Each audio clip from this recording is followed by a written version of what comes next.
오늘 우리에게 주시는 하나님의 말씀은 사무엘상 2장 22절부터 36절까지의 말씀입니다.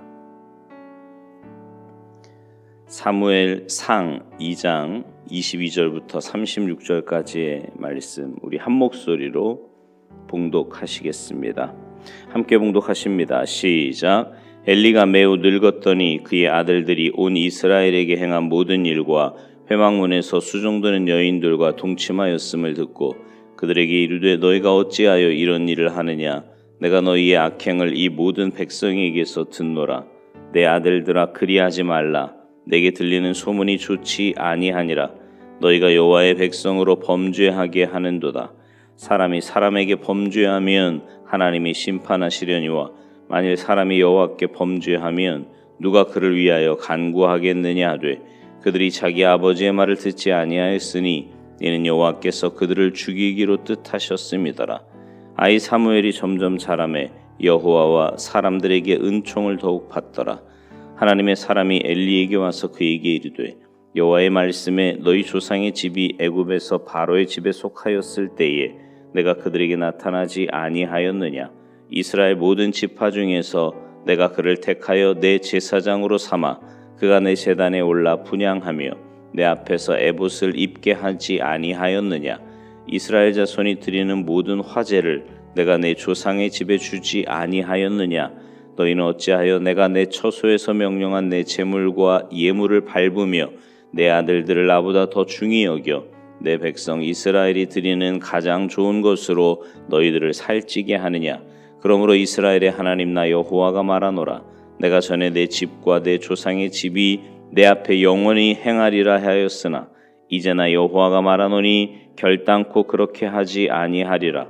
나를 존중히 여기는 자를 내가 존중히 여기고 나를 멸시하는 자를 내가 경멸하리라. 보라 내가 내 팔과 내 조상의 지팔을 끊어 내 집에 노인이 하나도 없게 하는 날이 이를지라.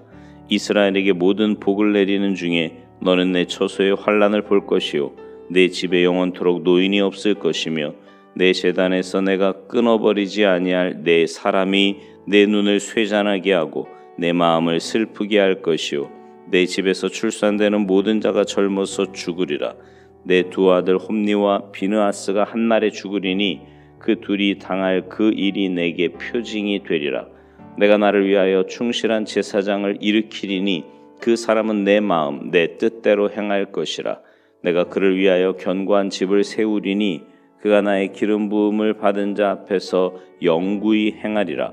그리고 내 집에 남은 사람이 각기 와서 은 한 조각과 떡 한 덩이를 위하여 그에게 엎드려 이르되 청하노니 내게 제사장의 직분 하나를 맡겨 내게 떡 조각을 먹게 하소서 하리라 하셨다 하니라. 아멘. 할렐루야. 네. 눈이 많이 왔는데 이렇게 사모하여 주님 전에 모이신 여러분 모두에게 하나님의 크신 은혜와 사랑과 축복이 임하시기를 주님의 이름으로 축원합니다. 오늘 본문에 등장하는 엘리 제사장은 사사시대 마지막에 활동하던 사람입니다.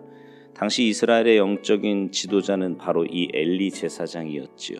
그 엘리 제사장은 두 아들과 함께 실로 성소에서 제사장의 역할을 감당하고 있었습니다. 근데 그 엘리 제사장의 두 아들인 홈니와 비느하스가 아주 못된 놈이라고 성경은 말씀하고 있습니다. 어제 우리가 나눈 12절의 말씀처럼 행실이 나빠 여호와를 알지 못한 사람들이었다라고 말씀해요. 제사장의 아들이고요. 또한 제사장 역할을 하고 있는 홈니와 비느하스는 비록 제사장이기는 하지만 제사장의 역할을 하기에는 아무짝에도 쓸모가 없는 사람이었고요. 오히려 이스라엘 백성들과 하나님께 해악을 끼치는 그런 사람이었다는 뜻입니다. 그리고 결정적인 말은 하나님을 알지 못한다라는 표현이에요. 여러분, 하나님의 제사장인 그들이 하나님을 알지 못한다. 이게 말이 됩니까?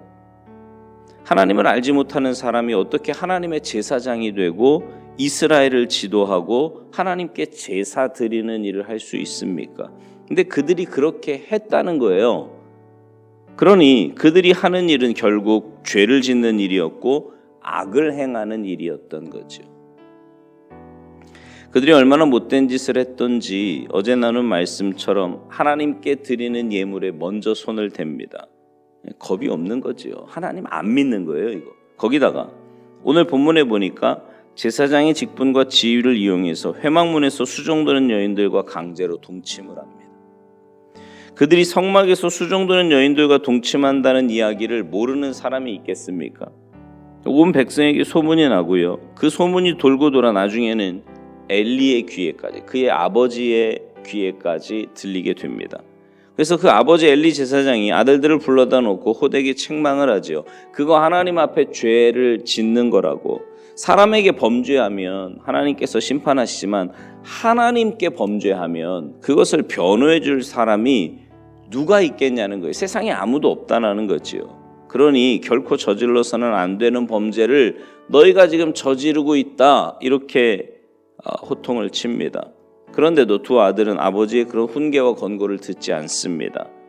자, 일이 그렇게까지 되자 하나님께서는 한 사람을 엘리 제사장에게 보내셔서 그 집의 징벌에 대한 말씀을 선포하시는데 여러분 읽으시면서 어떤 느낌이 들어요? 무섭다는 생각이 들지 않습니까? 하나님의 징벌이. 한마디로 나를 멸시하는 너의 두 아들을 내가 반드시 죽일 거고 너희 집에 노인이 없을 거고, 하여튼 뭐 집 안 전체가 완전 풍비박산 나는 거예요. 정말 무시무시한 말씀이지요. 오늘 본문 29절에 보면 이런 말씀이 나옵니다. 너희는 어찌하여 내가 내 처소에서 명령한 내 재물과 예물을 밟으며 내 아들들을 나보다 더 중히 여겨 내 백성 이스라엘이 드리는 가장 좋은 것으로 너희들을 살찌게 하느냐. 엘리 제사장을 책망하시는 말씀 가운데 내 아들들을 나보다 더 중히 여겼다, 이렇게 말씀하세요. 여기 이 중히 여겼다라는 말이 굉장히 중요한 표현인데, 이 중히 여겼다라는 말의 원어가요 카바드라고 하는 동사거든요. 근데 오늘 본문에서는 그 동사의 강조형을 사용하고 있어요. 그래서 오늘 본문에서는 더 중히 여겼다, 이렇게 말씀하는 겁니다. 이 단어가 이렇게 강조형으로 쓰일 때는요 강팍해지다, 존중히 여기다, 이런 뜻을 가집니다. 바꿔 말하면 엘리 제사장이 자기 두 아들이 망나니 짓을 했을 때 분명히 아까 책망했잖아요. 호되게 꾸짖은 것 같았지만 제사장으로 바르게 세우기 위한 책망이 아니었던 거예요. 부끄러운 이야기가 백성 사이에 파다하게 퍼지니까 그게 부끄러워서 부끄러운 짓 하지 말라, 이 정도로 그쳤다라는 거지요. 엘리가 왜 자기 아들들이 그렇게 부끄러운 짓을 했는데도 제대로 책망을 하지 않았습니까? 자기 자식을 소중하게 여겼기 때문이라는 거예요. 누구보다요? 하나님보다. 하나님보다. 그것이 오늘 본문에서 하나님께서 엘리 제사장의 가문을 벌을 내리시겠다고 하는 결정적인 이유입니다. 더 중히 여겼다. 여러분 이 단어 아까 카바드라 그랬잖아요. 이 말이요 엘리 제사장과 연관되어서 3번 사용됩니다. 그게 오늘 본문 29절 30절이고요. 또 4장 18절에 한 번 더 등장을 해요. 제사장인 엘리는 하나님을 존중히, 아니 제사장뿐만 아니라 신앙생활을 하는 우리 모두는요 하나님을 제일 소중히 여겨야 됩니다. 아멘이시죠? 근데 하나님을 존중히 여기는 마음 이상으로 자기 아들들을 귀하게 여겼다는 거예요. 자, 여러분 이 말은요 우리가 좀 심각하게 들어야 될 말씀입니다. 오늘 우리의 모습도 그와 비슷하지 않은가 생각해 봐야 돼요.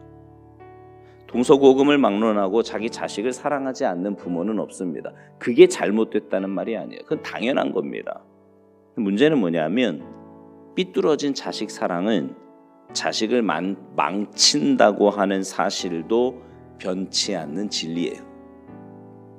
성경은 우리에게 이 세상에 존재하는 그 무엇도 하나님의 자리에 앉혀서는 안 된다고 말씀합니다. 그것이 자기 자신이든 아니면 사랑하는 배우자나 혹은 자녀이든 아니면 돈, 재물, 명예이든 그 어떤 것도 하나님의 자리에 있어서는 안 돼요. 근데 많은 부모들이 자식을 마치 하나님 이상으로 소중하게 생각을 합니다. 그래서 자식 망하는 거예요. 그래서 여러분, 우리 이 문제에 대해서 좀 깊이 생각을 해봐야 되는데, 우리 자녀들을 정말 신앙으로 교육하기를 원하고 있는지 한번 생각해 봐야 됩니다. 성경은 가정에서 부모가 신앙 교육을 시켜야 한다고 가르치거든요. 지금도 그 말씀을 따라서 유대인들은요, 부모가 직접 가정에서 신앙 교육을 시킵니다. 어렸을 때부터. 근데 우리 가운데 가정에서 신앙 교육을 제대로 시키는 부모가 사실은 그리 많지 않아요. 대부분 교회 학교에다가 신앙 교육을 위탁합니다. 더 안타까운 건 뭐냐면 교회 학교에서 신앙 교육을 한다고 해도 잘 맡기지 않아요. 자기도 안 하면서 맡기지도 않아. 주일에 겨우 1시간 정도 교회 학교에서 예배하고 교육을 시키는데 그것마저도 이런저런 이유로 빼먹고 맙니다. 학교에서 시험이 있다고 하면 교회 출석시키는 것보다 학교 공부하는 것을 더 중요하게 생각하고 교회 보내지 않지요. 아이들이 교회 가지 않으려고 해도 부모가 가야 한다고 강력하게 말해야 되는데 시험 기간이 되면 교회 나가지 않아도 된다고 당연히 생각을 합니다. 어떤 경우에는요, 부모가 아유 공부해야지 무슨 교회를 가느냐고 나무라기도 합니다. 여러분, 믿지 않는 부모가 그랬다면 이해라도 해요. 믿는 부모가, 신앙을 가졌다는 부모조차도 그렇게 한다는데 심각성이 많은 거죠. 여러분, 뭐가 중요합니까? 오늘 본문에 나오는 엘리의 두 아들을 보세요. 여러분, 제사장의 아들, 이 당시의 제사장의 권력은요, 막강한 권력이었습니다. 근데 하나님께서는 그 두 아들을 죽이시겠대요. 왜요? 하나님을 알지 못할 뿐만 아니라 하나님을 무시하고 자신이 가진 권력을 남용해서 못된 짓만 일삼는 그들을 하나님이 죽이시겠다라는 거죠. 아무리 큰 권력을 가지고 있고 뭐든지 마음대로 할 수 있는 여건을 만들어주면 뭐합니까? 하나님께서 죽이시겠다는데. 아무리 떵떵거리면서 살면 뭐하냐고요? 하나님께서 버린 자식이라면 말이죠. 여러분, 뭐가 중요한지 알아야 합니다. 세상에서 공부 잘하고 남들보다 더 출세하고 성공하는 것, 여러분 그게 나쁜 게 아니라니까요. 그걸 뭐라는 게 아니에요. 그러나 이것만은 우리가 분명하게 기억해야 합니다. 우리가 하나님보다 자식을 더 중요하게 여기면 하나님께서 그 자식에게 결코 은혜 베풀지 않으십니다. 그리고 하나님을 떠나 하나님께 범죄한 사람은 하나님께서 벌을 내리시고 결국 멸하십니다. 만일 우리 자식들이 그렇게 된다면 그건 누구 때문이에요? 자식들에게 신앙교육 제대로 시키지 않은 부모 때문이에요. 부모 때문입니다. 신앙교육을 시킬 기회에 신앙교육을 외면한 부모 때문이다 말입니다. 사랑하는 성도 여러분, 신앙을 최고의 가치로 삼고 신앙을 최고 우선순위에 두는 삶을 삽시다. 그렇게 내가 먼저 그렇게 살아야 돼요. 뭐 자녀들에게 교회 나와라 말하는 거 다 필요 없고 내가 진짜 신앙이 우선이고 신앙이 최고의 가치라는 걸 내 삶으로 보여줘야 돼요. 삶으로. 우리를 통해서 하나님께서 영광 받으시도록 말이죠. 그러면 우리와 우리 자녀들을 통해서 영광 받으시는 하나님께서 우리와 우리 자녀의 삶을 가장 복된 길로 인도해 주시리라 믿습니다. 지금부터라도 아유 우리 자녀들 다 컸는데요. 아니요, 그 자녀들의 무의식 속에도 여러분의 삶의 모습이 그대로 방영이 됩니다. 왜 DNA에 새겨진다 그러잖아요. 그게 무의식 속에 새겨지는 거예요.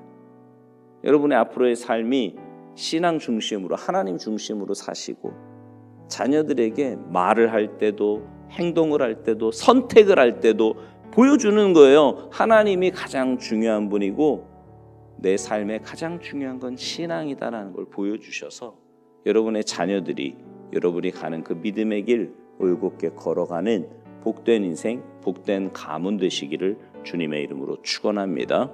기도하시겠습니다. 하나님,